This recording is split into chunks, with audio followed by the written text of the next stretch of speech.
Moet ervoor oppassen. Zodat je niet gek wordt. Je wordt nu gek. Ja, helaas. En nu, wat gaat nu gebeuren? Ja, nu is het gek. En dan moet je beercoins betalen als je het doet, als je weer weg wilt. Is dat niet meer kind?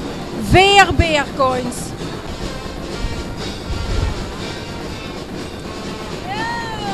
Hey, wie is dat?